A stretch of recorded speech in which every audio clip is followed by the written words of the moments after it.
So today, I want to start talking about being open to what's next and trusting that what's next may not be what was before. In fact, know that it will not be. You see, life is never repeating itself. Only consciousness repeats itself. When consciousness awakens, life renews. Life is always seeking a greater and greater expression. It's your mind that's constantly wanting to repeat the same thing over and over again. It's the habitual thinking that you're doing that creates the deja vu experience. But if the spirit, the divine, that divine DNA within you had its way all the time without the interruption of the ego and the mind, it would always be seeking a greater expression of life. Experiencing it and letting it go, and experiencing a new one and letting it go, and it would be the eternal creative process. You see, consciousness creates the next moment. Life doesn't repeat. We repeat our consciousness. We think the same thoughts over and over again. The past is not predictive. It's reflective only of who you were. So if you look at all the things in the past, all the ways you've been in the past, you begin to understand that it just reflected the person you were at that time. Now, if you've been having the same past over and over again for 10, 20, 30 years, it's reflecting that you as a person have not changed. As your awareness expands, new possibilities emerge. Here, to know what's next, ask, what have I become conscious of that I wasn't before? What have I become conscious of that I wasn't before? And start living from that. I know that in my world right now, I am challenged. My partner's got some back issues. They're pretty serious. And I'm challenged. And I have to be in the moment. I have to be in the moment because I have to be open to what's next. You get it?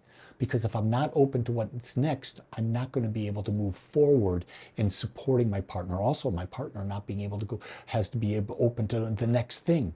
We can't go backwards. It's impossible to go backwards. I've come to understand this. My expanding awareness shapes my new reality. So the question you ask is that awareness one steeped in fear, fighting change? Or is it one steeped in love, accepting what is and knowing that change is the only way forward? That in reality, I really do not have a choice.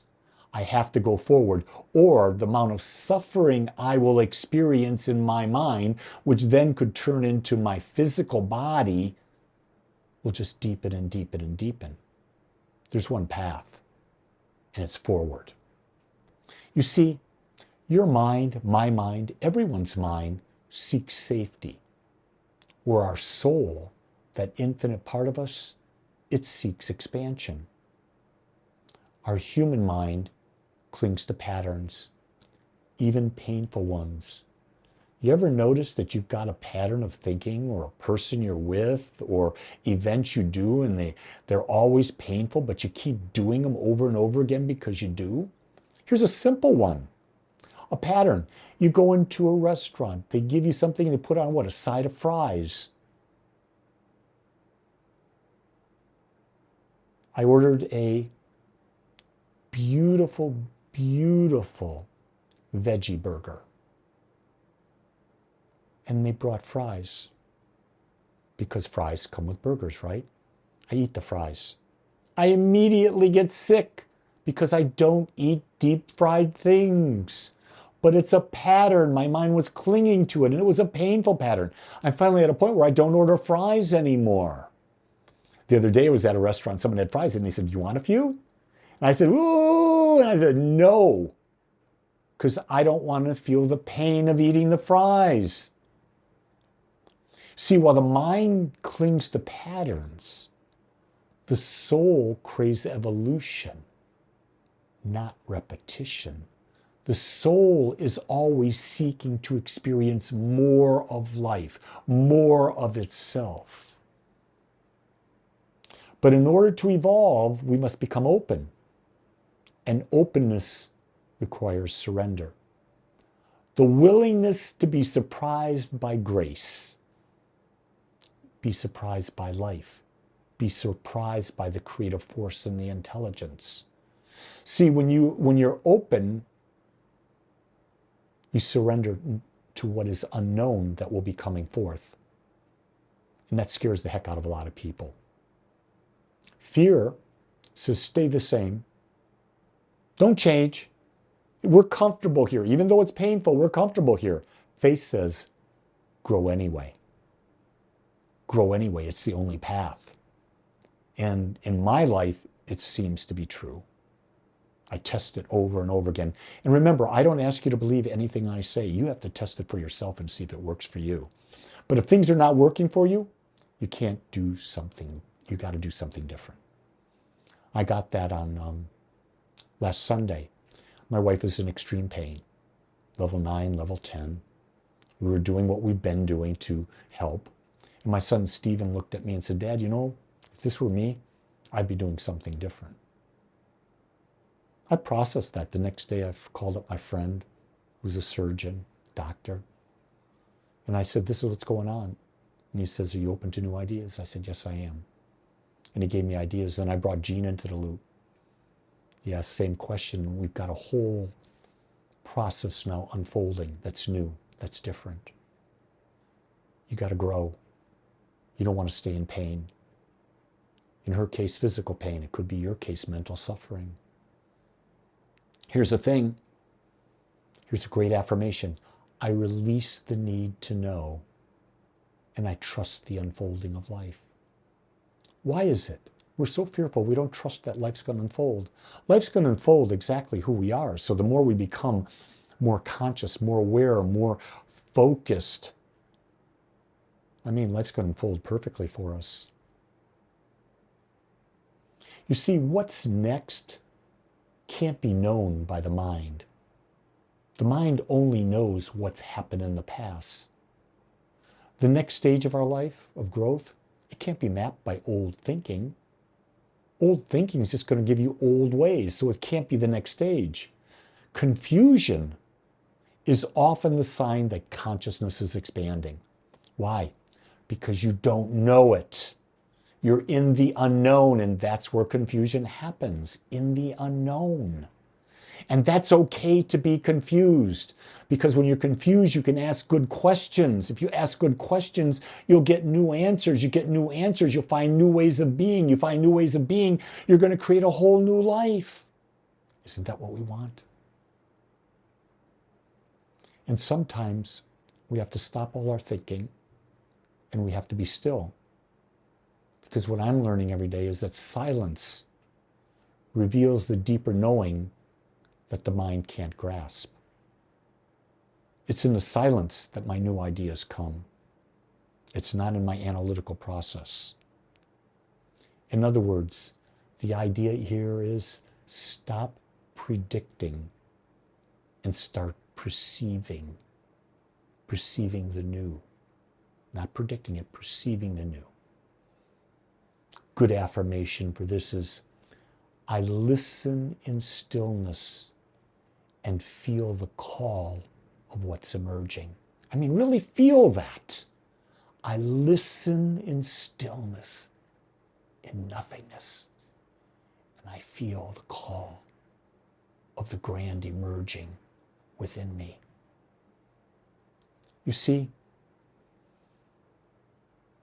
we want to be focused on conscious creation and not passive waiting. Openness is not passivity. It's conscious alignment. When you're open to healing, you are consciously aligning yourself into an idea of wholeness. Because if you can embrace the idea that you're whole and perfect right now, disease will not exist. It's only when you have confusion, you have stress, that disease continues on and on and on. So the thing is, openness, it's not passive. No, I'm open, which means I'm releasing the negative charge. I'm releasing my attachment to things. I'm open to spirit bringing me new through me because I'm spirit expressing in my life. Don't ask what to do, but rather, who must you become? Who are you becoming? I'm asking that all the time. How can I be a greater support to my partner as she goes through her life? Not what can I do for her? How can I support her? Now, I'm doing a lot. That's okay. But it's who am I doing it as? In other words, it's not what I do. It's how am I doing it? Am I doing it because I feel obligated and I feel inconvenienced? Or am I doing it with love, compassion, understanding, freely, knowing that all the nurturing I'm doing her, I'm becoming a nurturing presence in my own life, not only with her, with everyone. Wow, what a gift. What a gift to see it that way. Here's another way of saying all this. A new consciousness equals new conditions. When you change your focus, you see things differently. New events look differently. Conditions appear differently. In other words, they appear new. And when you do that, remember, life responds to vibration. And that's a key thing. The frequency in which you are vibrating at determines what is attracted to you. So today I'm full of affirmations. And this one, for this aspect, is I'm open, ready, and willing to live from my highest consciousness. Really contemplate that. I'm open, ready, and willing to live from my highest consciousness. Feel that. Feel that resonate. Oh my God, that's powerful. So let me bring you some closing thoughts. You are not who you were. You're not who you were even yesterday. You're a completely new being today. In your body right now, there are trillions of new cells that weren't there yesterday. Your mind is new thoughts if you choose it. And that creates a new you. So you're not who you were. Now you need to let go of repetition. And when you let go of repetition, you allow renewal. In other words, you're allowing yourself to reconnect to your higher source. Remember this. What's next will not look like what has been. And that scares the bejeebus out of most of us. It's going to look different. Accept that. It's just the way it is. You can't fight what is. And life knows what you're ready for. And you've got to trust that wisdom. And when I say life, I'm talking about life within you. It knows what you're ready for, what you can handle now based on where you've been. What can you handle in growth? It knows how much. It doesn't give you more than you can chew. But you're going to have to chew, which means you're going to have to step forward. So today, I invite you to be open. Let go of trying to predict. Let life surprise you with how perfectly it knows what you're ready for. That's the key. You get to determine. So I ask you this. What do you want in your life? And are you willing to let go? Are you willing to let life surprise you as you become a more magnificent version of individualized consciousness that only you can be? Remember, you're the gift. And you don't need to go looking any further. It's right there in you.